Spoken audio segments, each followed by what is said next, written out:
From its humble beginnings and throughout the Middle Ages, the Roman Catholic Church was the predominant church in Europe, and it was very powerful. Over time, with that power came corruption and a falling away from traditional church practices. Eventually, this led to major protests, changes, and a breaking away from the Roman Church, which marked the beginnings of the Protestant movement.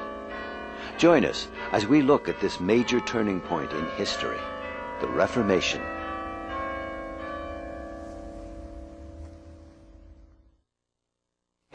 In our program, we have three subject matter experts. Jeffrey Aubuchon, historian, St. Anselm College, Manchester, New Hampshire.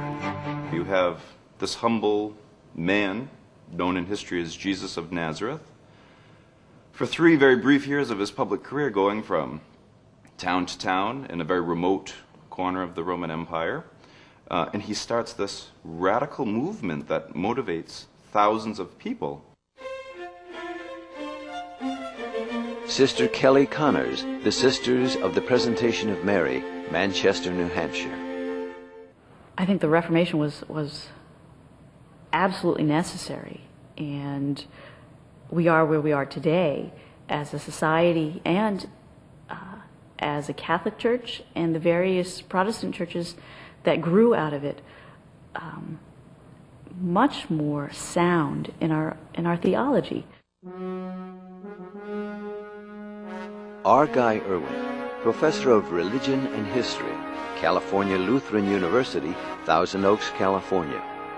If someone were to ask me what the most important effect of the Reformation for us today was, I might say the growth of the idea that it's the individual conscience that is determinative for religion, and not the overarching social construct.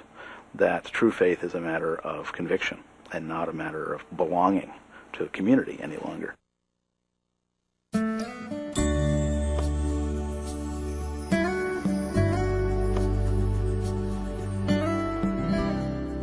To understand the profound impact that the Reformation had on Western civilization, it's important to understand the historical background. Over the centuries, the Church, and in particular the popes, had become deeply involved in the political life of Western Europe. The Empire of Charlemagne had after a period of a few hundred years, had declined, and individual national monarchs had risen in importance, that Europe was really being born. France, England, and Spain. And of course Germany remained an area that was theoretically ruled by an emperor. But that emperor was not a strong unifying figure. In this vacuum of power, the papacy, as the only institution that could claim to be universal, the only one that could really express universal power, began to think of itself in secular terms. They are now in charge of not only the church's treasury, but the political treasury as well. And it's a shame, but gradually, and this is a period over 1,000 years, corruption sets in. Another milestone in the history of the Church is the Crusades. From the late 11th century to the late 13th century, Christian armies went to the Middle East in attempts to free the Holy Lands from Muslim domination. The Pope who launched the Crusades was Urban II. He was Pope from the year 1088 until his death in 1099. Well, Urban II, who is the Pope, decides this would be a good idea for me to show my power, and to gather troops across Europe to gain support for his campaign, a military campaign. Even now, the word crusade, derived from that, is one that horrifies large segments of the world population. Muslims hear this as a call of absolute Christian certainty and a call to kill those who don't believe. Ideas that we, in our way, sometimes have associated with Muslims themselves, they associate with us, a kind of radical, fundamentalistic, aggressive religious impulse. So he told people that if they went on crusade, if they would go and expel the Muslims from the Holy Land, they would receive the forgiveness of sins that they had committed called an indulgence. Ultimately, there is also a financial aspect. Again, this is a way in which an otherwise fairly innocuous practice becomes abused. The payment that an individual made in exchange for an indulgence was a gift to the church. Out of charity and love, one makes a contribution to the larger work of the church, and in return, the church recognizes one's goodness, one's charity in that by granting one an indulgence. The practice of awarding indulgences became one of the key issues of dispute during the Reformation. I mean, you're telling people that you can erase their sins. This practice continues after the Crusades for the next 500 years. And by the time we get to the Renaissance, there's this monk, Johann Tetzel, running around Germany selling indulgences. Tetzel was probably the most famous of the indulgence merchants, the indulgence salesmen of his day. He had a very direct and somewhat, from our standards, somewhat crass approach. He would go into a town and preach a series of sermons in which he would try to convince the townspeople that they desperately needed the kind of relief that this indulgence would give them, and convince them of their need, create a market, and then proceed to sell it to them. Now remember, the indulgence was originally granted for service to the Pope in the Crusades. Now, Tetzel is selling them for a price, saying, if you pay the church enough money, your sins will be forgiven, you'll have a free ticket to heaven. The little jingle that is associated with him as a sales technique was, as soon as the coin in the coffer rings, the soul from purgatory springs. The growing corruption brought many early attempts at church reform. But despite attempts at church reform and general councils called to impose reforms, discord continued to grow in the church. So by the 1500s, the papacy has become completely corrupt.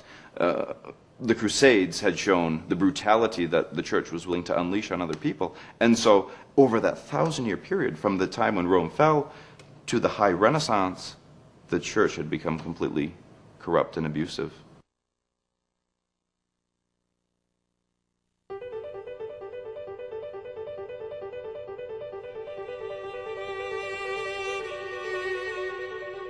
Churchmen as early as the 1300s were criticizing the administration of the church and began to doubt some of its teachings.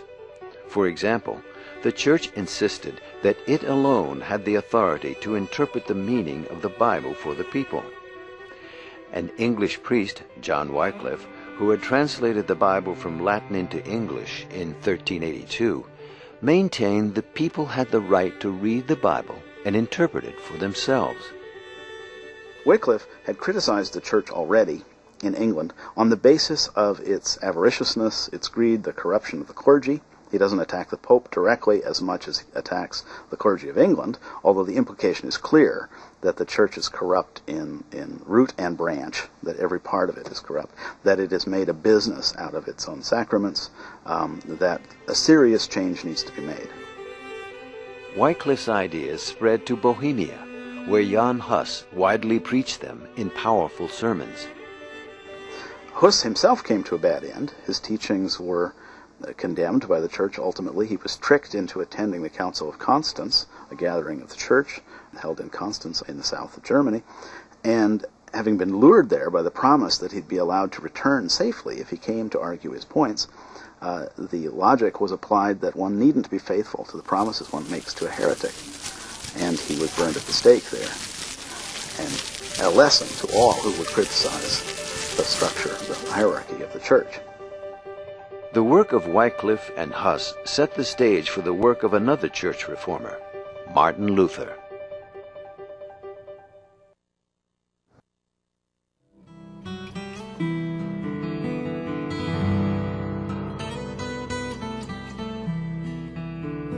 Martin Luther was an Augustinian monk and priest who was a very solid theologian in his day. He had some issues with the church of his day. The order that he was a member of was more strict, so he wasn't caught up in the variety of indulgences and corruptions that were going on. Luther developed new ideas opposed to the church. He rejected the authority of the Pope, and like Wycliffe and Huss before him, set up the Bible as the sole source of Christian truth. He denied that priests had any power that laymen did not have. In 1517, Luther compiled his 95 Theses, or statements, of his beliefs about the state of the Church and posted them on the door of Wittenberg Cathedral. Luther says in the Theses that if the Pope can do this, if the Pope has the power to forgive the sins of the faithful in this way, and can do so for a fee, why doesn't he emulate Christ and do it for free? That's the really subversive part of the 95 Theses, is that Luther hits the papacy in the pocketbook by saying that it is abusing sacred things. It is really trafficking in holy things for profit. The Church insisted that Luther recant what he had written and apologize for his other perceived discretions against the Church. He refused. So he went for this trial, but it really wasn't a trial. And what happened was they had all of his documents there, and they said, recant or you're excommunicated. Take it back and say you didn't really mean it, or you're out. And he said, this assembly has no authority. The Bible is the only authority. The Church excommunicated him. With the help of a friend, Luther hid out at the castle of Wartburg. In the meantime, Luther's ideas are being disseminated throughout Europe. With the printing press, it was now as easy to make 1,000 copies of something as it was to make one. It made spreading the news much more rapid. It's thought that the period of time between the first printing of the 95 Theses and their reaching the farthest parts of Europe, Spain, for example, was only about 6 weeks, which in the terms of the time was lightning speed. And suddenly, someone really obscure like Luther, who was a junior professor in a university that was still only 10 years old and had really not been heard of by most of Europe, suddenly he could be known by everyone. He becomes, in a way, Europe's first media star. The language Luther used in his 95 Theses was Latin, which could be read by educated people in all European countries. The printing press delivered the message rapidly, with no time needed for translation.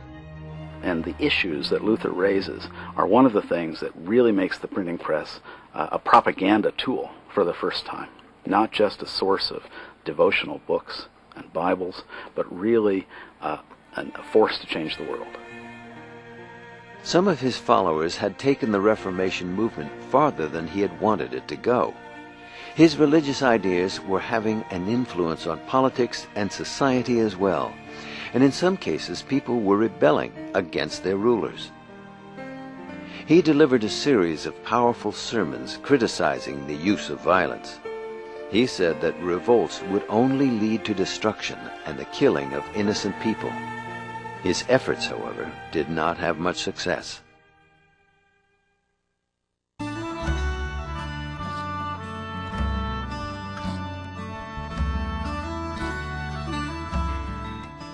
The Reformation was partly an outgrowth of the Renaissance and the humanist movement. One of these humanists, an important Renaissance scholar who shared the ideals of the Reformation, was Desiderius Erasmus, also known as Erasmus of Rotterdam.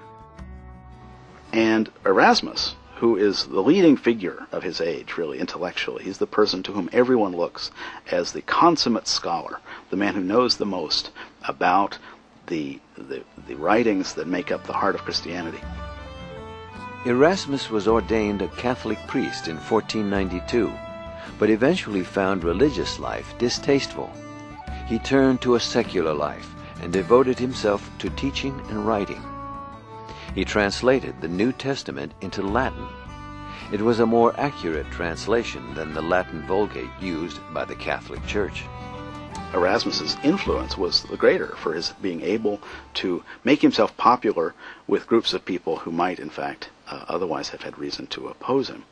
But his example, his idea that if we study the ancient texts of the religion, of the faith, more thoroughly, with greater desire to understand what Jesus really said and how Jesus really lived, that we could change the church as it is, that idea is a really powerful one.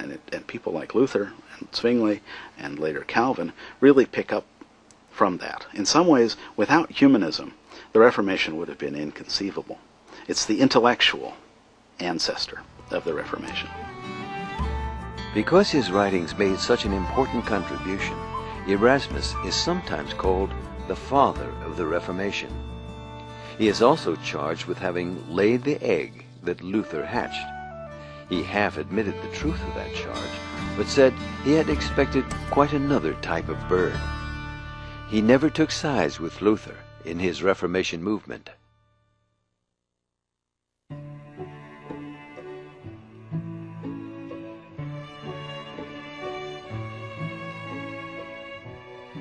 Other reform movements arose outside of Germany.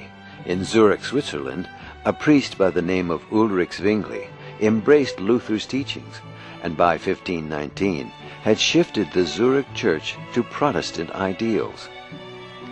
Zwingli began the ball rolling in Switzerland in taking down that opulence, of stripping the churches bare, of guiding the people in a way that was more meager, more dedicated to God, still, again, rooted in that dynamic of faith being the source of salvation, not how much you have, not how good you look, not how much you can pay.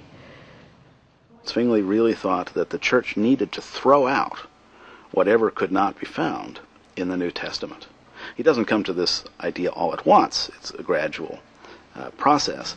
But he becomes the preacher in the cathedral in Zurich, an appointment by the city council of Zurich.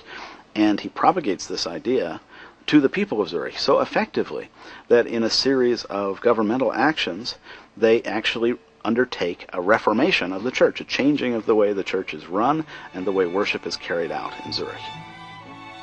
From the group surrounding Zwingli emerged those more radical. From the far left of the movement came the Anabaptist sect, who split on baptism issues. They refused to swear oaths or bear arms, and taught the strict separation of church and state.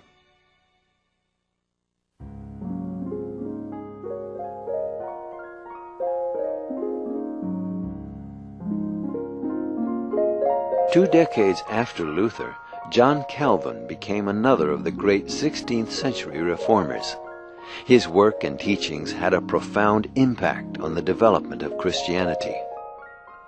In many ways, the most important figure of the Reformation for English-speaking Protestants is John Calvin, because his influence in the English-speaking world was greater than that of Luther, in part because of the way the Reformation in England worked out, but also because modern English-speaking Protestants are influenced to some degree by the Reformation in the Netherlands and in Scotland, places that were very heavily influenced by Calvin. Calvin was a charismatic man, and he spoke with such authority he held people spellbound. And he actually wanted to embark on a theocracy of this whole idea of the society, the structure of society being run by what is said in Scripture.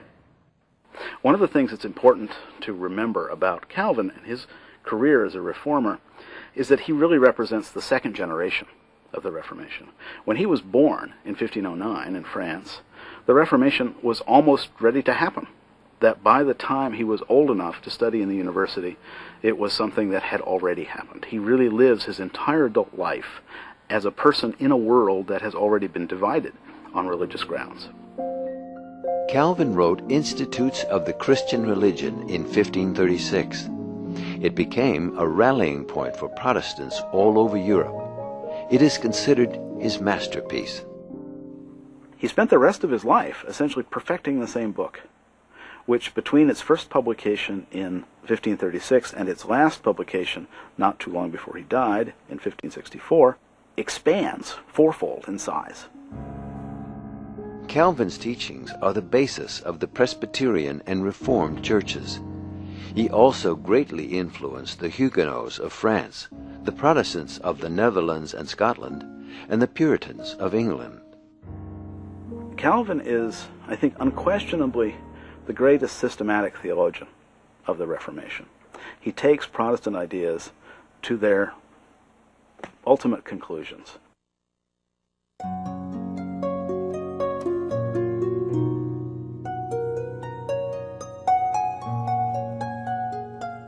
During much of Luther and Calvin's lives, the King of England was Henry VIII.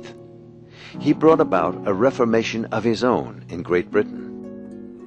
When the conflict breaks out in Europe between the papacy and the followers of Luther, Henry chimes in with a book that he writes himself called An Assertion of the Seven Sacraments, defending the traditional system of seven sacraments against Luther's contention that the only true biblical sacraments were baptism and the Lord's Supper, the Holy Communion.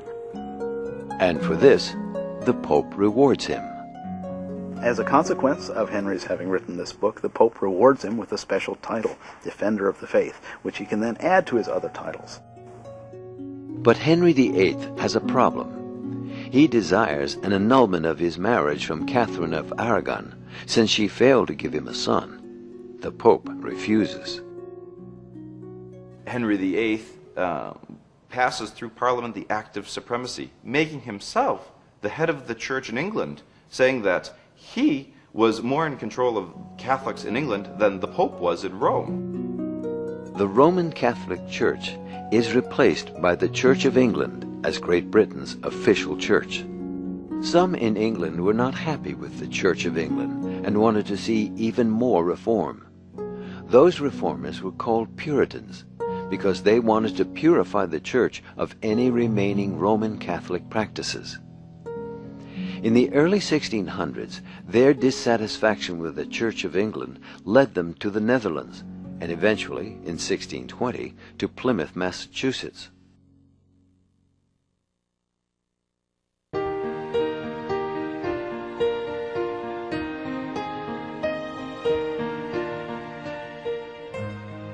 In answer to the growth of the Protestant movement, the Catholic Church instituted its own series of reforms, called the Counter-Reformation, that balanced real reform with a firm reaction to Protestantism.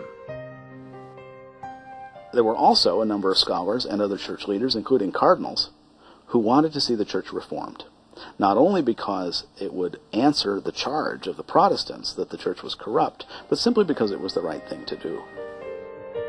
The Protestant gains in Europe and the chaotic evolution of the Counter-Reformation finally forced Pope Paul III in 1545 to convene a council in Trent in order to define church doctrine once and for all.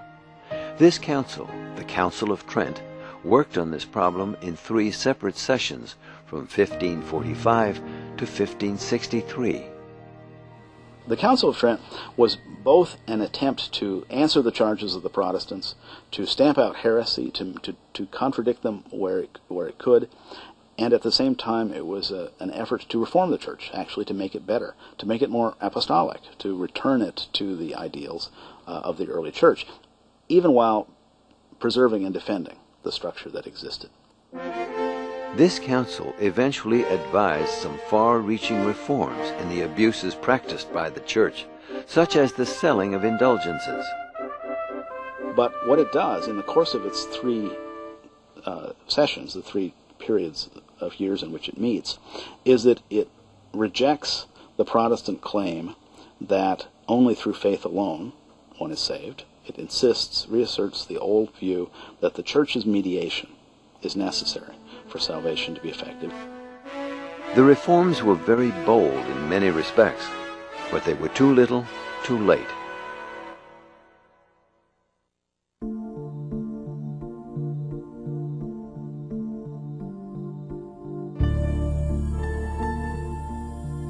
It was inevitable that the growing division between the Christian churches in Europe would lead to a series of armed conflicts which continued from the latter half of the 16th century into the beginning of the 17th century. The religious wars eventually involved every state in Europe. These wars, which took on political as well as religious overtones, resulted in widespread devastation and loss of life. The Protestants were no longer fighting for a reformed church. They were fighting for survival. Within Germany, the Protestant Reformation works itself out as a kind of civil war. In the course of the 16th century and well into the 17th century, Europe is racked by wars of religion as a consequence. At first, they have the nature of a German civil war, but they extend out ultimately into France as well. And it is in France that some of the most bloody parts of the wars of religion actually take place, when rival families who have claims of different kinds to the throne of France work against each other and ally themselves with religious factions in order to secure political power. The intertwining of political and religious issues in this time is so deep and so complex that one can't be considered without the other. The wars of religion in France finally ended in 1598, when Henry IV of France signed a law called the Edict of Nantes, giving the Protestants a number of rights, including the right to worship as they please.